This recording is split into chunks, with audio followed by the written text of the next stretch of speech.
안녕하세요. 좋은 아침입니다. 토요일 아침 말씀으로 하루를 시작하시면서 내일 주일도 우리가 사모함으로 오늘 하루를 은혜로 동행할 수 있는 하루가 되기를 주님의 이름으로 소망합니다. 우리가 살아가다 보면 솔직하게 이야기해야 하는 것들이 있는데요.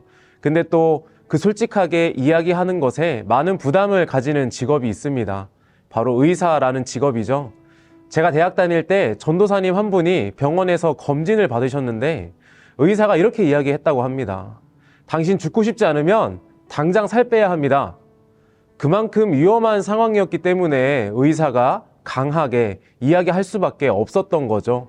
그래서 그 전도사님은 6개월 동안 진짜 열심히 운동해서 완전히 환골탈태한 모습을 보고 놀랐던 적이 있었습니다. 의사가 솔직하게 이야기하는 이유는 정말 간단합니다.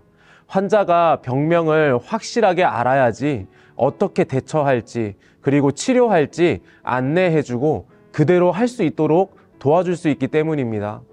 큰 질병을 이야기하게 될 때 상대방이 받을 충격을 생각한다면 아무리 의사라도 고민이 되고 어려움이 있겠다라는 생각이 들기도 합니다. 하지만 용기를 내서 솔직하게 이야기를 해야만 방법을 찾고 답을 찾을 수 있게 되는 것이죠. 사실 솔직하게 말해야 하는 것에는 큰 부담이 따라옵니다. 솔직하게 말할 때 여러 가지 생각이 들기도 하죠. 내가 이렇게 이야기함으로 인해서 이 사람이 충격받지 않을까, 어려워하지 않을까, 낙심하지 않을까 하는 생각들입니다. 그렇다고 해서 솔직하게 이야기하지 않는다면 사실 그것대로 또 다른 문제가 생기지 않을까 하는 생각에 이래저래 고민만 하게 되는 것 같습니다. 오늘 본문에 나오는 사무엘의 마음이 바로 그런 마음이었죠. 하나님의 계시를 받은 사무엘은 마음이 정말 어려웠을 것입니다.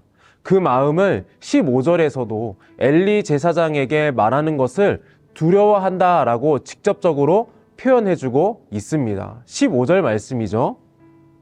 사무엘이 아침까지 누웠다가 여호와의 집에 문을 열었으나 그 이상을 엘리에게 알게 하기를 두려워하더니 아무렇지 않게 하려고 했지만 이미 어린 사무엘은 솔직하게 말해야 하는 부담감을 많이 가지고 있었던 것이죠. 만약 하나님의 말씀이 엘리 제사장의 가문이 잘 되고 축복받는 일이었다면 사무엘은 아침부터 솔직해야 하는 부담감을 가지고 있었을까요? 아마 엘리가 올 때까지 기다렸다가 기분 좋게 이야기했을 것입니다. 살아가다 보면 사람 대 사람의 관계 속에서도 솔직해야 할 때가 있습니다. 그런데 하나님과 사람의 관계 속에서도 솔직함이 필요하다라는 것도 생각해 보게 됩니다. 많은 신앙인들은 하나님께 솔직하다라고 생각하지만 사실 내 입으로 차마 고백하지 못하는 일들이 한두 가지씩 있기도 합니다. 이러한 일들이 하나님께 솔직하지 못하게 하고 하나님을 신뢰하지 못하게 가로막는 역할을 하게 된다라는 것을 기억해야 합니다. 그래서 신앙인은 하나님과 솔직한 영적 소통을 할 수 있어야 합니다. 하나님 앞에 솔직함에 필요한 것이 있습니다. 바로 담대함이죠. 왜냐하면 하나님 앞에서 사람의 본성은 계속 숨기려고 하기 때문입니다. 그리고 하나님 앞에 내가 떳떳하게 내세울 것이 없다라고 생각하기 때문이죠. 이미 아담과 하와의 사건뿐만 아니라 성경의 모든 상황 속에서도 하나님 앞에 솔직하지 못한 인물들의 모습들을 찾아볼 수가 있습니다. 엘리 제사장도 하나님 앞에 솔직하지 못했죠. 아들들의 실책과 그 문제들에 대해서 엘리 자신을 지키는 데만 급급하고 두둔하는 모습을 보여줍니다. 엘리 제사장은 하나님께 나오지 않았습니다. 자신의 부족함을 솔직하게 내놓지 못하고 사람들의 눈을 피하는 데만 급했죠. 결국 하나님 앞에 솔직하지 못했던 엘리 제사장은 사무엘의 솔직함으로 하나님의 뜻을 전달받게 된 것이죠. 사실 하나님은 우리에게 많은 것을 바라지 않으십니다. 다만 한 가지가 있다면 우리가 하나님과의 관계 속에서 솔직해지기를 원하신다는 것입니다. 하나님은 사람을 창조하셨기 때문에, 나를 창조하셨기 때문에 나를 너무 잘 아십니다.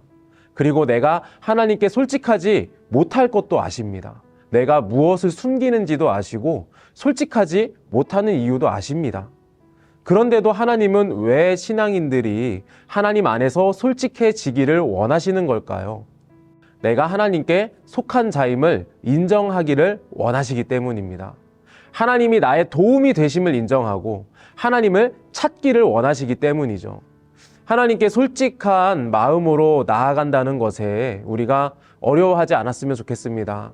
하나님께 솔직한 것은 더 깊은 영적인 소통을 하는 것이죠. 내가 어떤 상황에 처해 있든지, 어떠한 고민이 있든지, 어떤 갈등이 있든지 모든 것을 다 하나님과 소통할 수 있기를 바랍니다. 우리의 기도를 통해서 하나님 말씀을 살아냄을 통해서 소통할 수 있기를 바랍니다. 오늘 본문은 엘리 제사장의 마지막과 사무엘의 시작을 보여주는 교차점이기도 합니다. 그런데 엘리 제사장은 마지막까지도 하나님과 소통하지 못하는 모습을 보여줍니다. 반면에 사무엘은 하나님과 지속적인 영적 소통이 있는 모습을 보여주죠. 하나님의 음성을 듣고 그대로 전달하고 적용하며 하나님께도 숨기지 않고 솔직한 소통의 모습을 보여주고 있습니다. 하나님 앞에 솔직했던 사무엘은 하나님의 말씀을 들을 수 있었습니다. 그리고 하나님이 그와 함께 하시고 동행하심을 경험할 수 있었습니다. 19절의 말씀이죠. 사무엘이 자라매 여호와께서 그와 함께 계셔서 그의 말이 하나도 땅에 떨어지지 않게 하시니 하나님 앞에 솔직한 신앙인의 삶도 이와 동일한 줄 믿습니다. 하나님 앞에 솔직한 영적 소통을 하면 하나님의 말씀을 들을 수가 있습니다. 하나님 그 말씀을 삶으로 살아낼 수 있고 기도의 응답을 경험할 수가 있습니다. 그리고 하나님이 나와 항상 동행하고 계시다라는 것을 경험할 수가 있습니다. 그 사무엘과 함께 하시는 하나님이 나의 하나님이 됨을 믿음으로 확신할 수 있는 저와 여러분이 되기를 소망합니다. 하나님 앞에 우리가 조금 더 솔직해질 수 있기를 바랍니다. 그 하나님 앞에 솔직해진다는 것은 바로 나를 인정하는 것입니다. 나의 연약함이 있어요. 나의 부족함도 있습니다. 나의 한계도 있습니다. 그 모든 것들을 하나님 앞에 드러내는 것입니다. 세상에서 솔직하면 그것이 나의 약점이 됩니다. 하지만 하나님 안에서 솔직하면 나의 강점으로 만들어 주십니다. 세상이 두렵다고, 사람이 두렵다고 하나님에게까지 나의 속 깊은 곳을 숨기지 않았으면 합니다. 하나님은 이미 우리를 너무 잘 알고 계십니다. 나를 너무 잘 아는 하나님과 속 깊은 영적 소통으로 솔직한 관계를 만들어갈 수 있기를 소망합니다.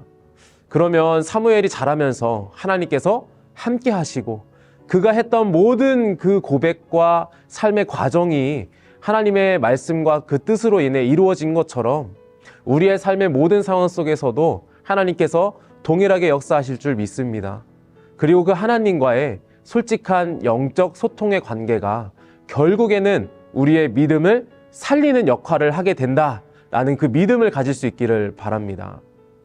하나님께 아직 고백하지 못한 솔직함이 있다면 이미 다 아시는 하나님께 나를 인정함으로 오늘 하루 고백하면서 시작해 보시면 어떨까요? 그러면 하나님은 우리의 믿음을 더욱더 견고하게 해주시고 그 문제를 감당할 수 있는 담대함도 주실 줄 믿습니다. 그 하나님과 동행할 수 있는 하루가 되는 저와 여러분이 되기를 주님의 이름으로 소망합니다. 기도하겠습니다.